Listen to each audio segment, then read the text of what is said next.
Wonka was directed by Paul King and it stars Timothy Chalamet as Willy Wonka himself. And he arrives in this new town where he wants to open up a chocolate shop, but there's this huge monopoly on chocolate shops that is going on, and basically they try to stop Willy Wonka, but Willy Wonka just tries to defy the odds however possible, including some very magical ways of making chocolate. So this was a movie that I wasn't looking forward to, but it kind of intrigued me. Now, I wasn't looking forward to this because I do enjoy Willy Wonka and the Chocolate Factory quite a bit. Gene Wilder is excellent in the lead role.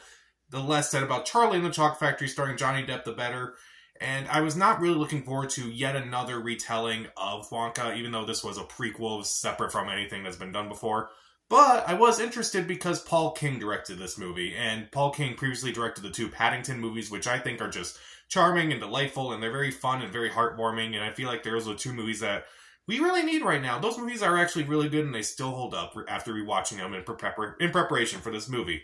So, I went into this movie, and honestly, it's a good time. I enjoyed myself. I thought it was pretty good. While I won't say it's as good as the Gene Wilder version, or as good as the Paddington movies, it's definitely a lot better than some other kids' movies that are out right now. Also, it's a lot better than Charlie and the Chocolate Factory, so there's that. So, let's start off with things I do like in this movie. The acting, for the most part, is actually pretty good.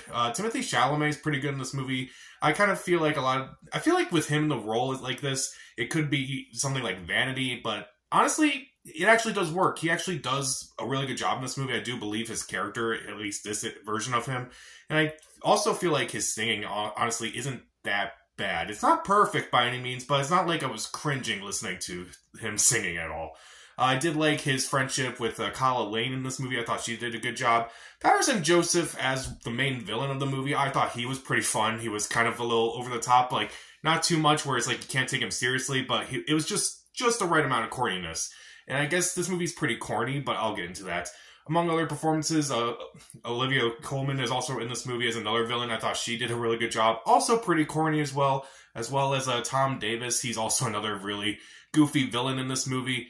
There are a lot of villains in this movie, surprisingly. Among the other actors, Hugh Grant is also really good in this movie, despite not appearing much in the movie, but I'll talk about that. Meanwhile, the musical numbers themselves honestly aren't too bad. There's one that kind of takes place at a zoo, which I thought was actually really nice. There's one at Willy Wonka's shop when it opens up that I thought was really well done. And even, again, most of the singing isn't terrible in this movie, and sometimes it's actually pretty catchy for the most part. I did like that. The production design in this movie is pretty good too. It's like, okay, like the look of like where this town is, I think it's like London or something like that. It's pretty well done, but once you get into the factory itself, or in like the shop that opens up, it's actually really well done. It's like, I actually kind of want to walk through this thing. Kind of like, at least, again, not to compare it to the original movie, but like, that looks pretty good, but like, maybe a little dated. In Charlie and the Chocolate Factory, definitely looks a lot more like, you kind of want to walk through that a little bit more. This is also pretty well done. I actually did like the way the shop looked in this movie. And again, it can be funny. I did laugh a few times throughout this movie, more than I probably expected. But then again, I did laugh during the first two Paddington movies, so I guess that's not really much of a surprise. And I guess I would say it's a charming enough movie to watch during the holidays, which is like it's a sweet movie. May not be the best, but it's charming enough, I will say. So, is there anything about this movie I don't like? Well, there are some actors in this movie who are pretty big that kind of don't really appear in this movie very much. Hugh Grant is one of them, and I was kind of disappointed that Hugh Grant wasn't in this movie as much as I was thinking. It's like they kind of really promote him, and he's actually not in the movie very much. Also, Sally Hawkins is in this movie, kind of. Also, Rowan Atkinson is in this movie with kind of a funny twist in this movie, like with his character and like what his character is trying to do. It's kind of funny. It's like, okay, I wonder where they're going to go with this. Barely anywhere. Okay. I guess you just wanted Rowan Atkinson in your movie. Fine. Doesn't really do much. And there are many times that even though this movie is kind of its own thing, it's separate from any version of Willy Wonka or Charlie and the Chocolate Factory, it still has a lot of moments where it's just literally calling back to just the original movie. Sometimes even pulling lines exactly from the original movie. And I kind of liked it a little bit more when it was, like, trying to, like, pay homage in a certain way. Like, at one point, you see characters kind of working a job that Charlie's mother did in Willy Wonka and the Chocolate Factory. It's like, okay, that's a job that's actually nice. That's actually really well done. That's actually a nice Easter egg. But when you're just pulling something directly from the original movie and just putting it into your new movie, it doesn't quite work. It just feels like it's just lazily borrowing from something else.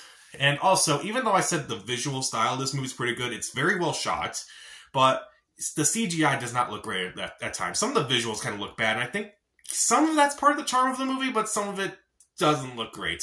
There's one visual effect towards the end of the movie where I'm like, yeah, that does not look good. It looks really bad. It definitely looks like you made it with a computer. And also some of the makeup effects on some of the characters don't look particularly good. Particularly one on Keegan-Michael Key, which it looks kind of bad. And it may be offensive because I feel like they kind of use that as a joke throughout the movie.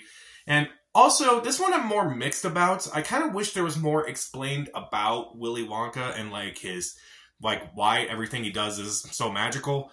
It kind of doesn't really explain too much about that, but then again, I'm kind of thinking, if they did that, then maybe people would hate that more. So I guess it's fine that they don't explain it, but I'm also kind of thinking, maybe they should explain it? Maybe the explanation would have sucked, but I do have faith in Paul King at least. So, oh well. So, Wonka, even though the acting's pretty good and it is competently made and the production values are pretty good, and the songs aren't actually too bad, and again, it's a funny movie, it's charming, and it's a nice holiday movie to watch. There are a couple things that I don't like. Some of the actors, I feel like they could have used a little bit more. The callbacks to the original movie sometimes are annoying. I kind of liked it when it was either being its own thing or the callbacks were subtle. Also, some of the visuals at times aren't particularly great, and I feel like they could have explained a little bit more of the mystery, but again, it's charming enough, it's funny enough. It's not as good as the Paddington movies, it's not as good as Willy Wonka and the Chocolate Factory, but it's a hell of a lot better than Charlie and the Chocolate Factory. And that's all that really matters to me. So I'll give Wonka 3 out of 4 stars. See it. So, what's your favorite version of Willy Wonka? Kind of a dumb question. Comment down below, subscribe to the channel. This is Pat. Stay safe.